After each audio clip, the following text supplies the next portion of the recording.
Welcome to Sundari's kitchen. இன்னைக்கு என்னோட அத்தை வந்து ப்ரான்ஸ் தொக்கு செஞ்சு காமிக்க போறாங்க. நல்ல டீப் ஃப்ரையா இருக்கும். அதுக்கு ஒரு அடி கனமான ஒரு இரும்பு எண்ணெய் சட்டி எடுத்து வச்சிருக்காங்க.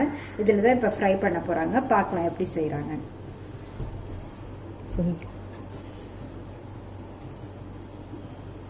Refined oil ஊற்றிருக்காங்க.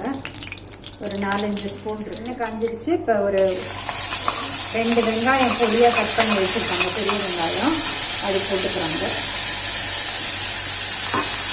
போட்டுட்டு நல்லா ப்ரௌன் ஆகிற வரைக்கும் வதக்கிக்கணும்.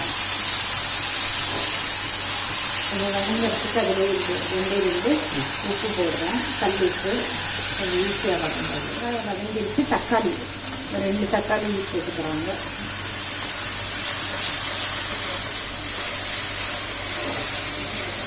கருவேப்பிலை ஒரு கொத்து கருவேப்பிலை. அடுத்தது மஞ்சத்தூள் ஒரு 1/2 ஸ்பூனு.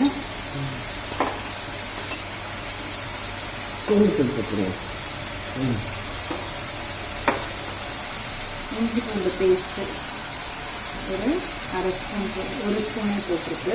எறா எவ்வளோ தேவை? 1/2 கிலோவா 1 கிலோவா? 3/4 கிலோ எறா. அதுக்கு 1 ஸ்பூன் ஜிஞ்சர் கார்லிக் பேஸ்ட்டு. அடுத்தது மிளகாத்தூள், தனி மிளகாத்தூள் 2 ஸ்பூன். சின்ன ஸ்பூனாக இருக்குது, அதனால் 2 ஸ்பூன் போட்டுக்கலாம்.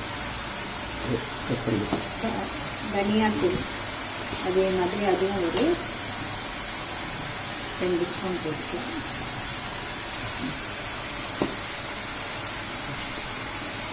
சால்ட்டு ஒரு 1/2 ஸ்பூன் எடுத்து வச்சுக்குவாங்க. அதையும் நம்ம போட்டுக்கிறோம்.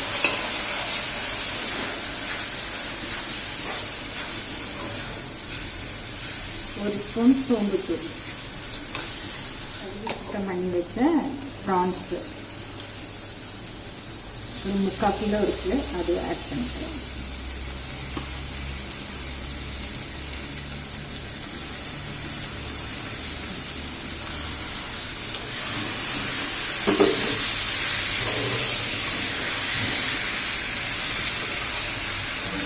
அரை டம்ளர் தண்ணி ஊற்றுறாங்க.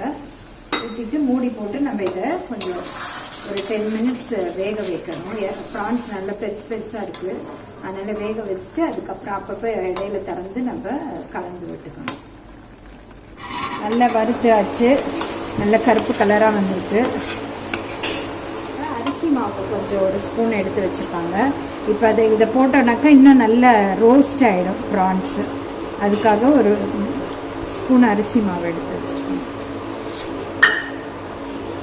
நல்லா கலந்து விடணும். கொத்தமல்லி கொஞ்சம் தூவுறேன்.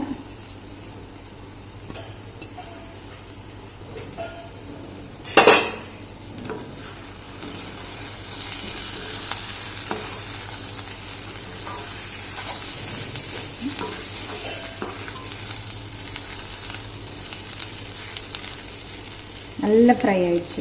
நல்ல ப்ரௌனாக இருக்குது. இப்போ நம்ம அடுப்பை ஆஃப் பண்ணிடலாம். இப்போ பார்த்தீங்கன்னா நம்ம ப்ரான்ஸ் தொக்கு ரெடி ஆயிடுச்சு. இந்த மாதிரி ட்ரை பண்ணி பாருங்க. உங்களுக்கு பிடிச்சிருந்ததுன்னா லைக் பண்ணுங்க, சப்ஸ்கிரைப் பண்ணுங்க. தேங்க்ஸ் ஃபார் வாட்சிங்.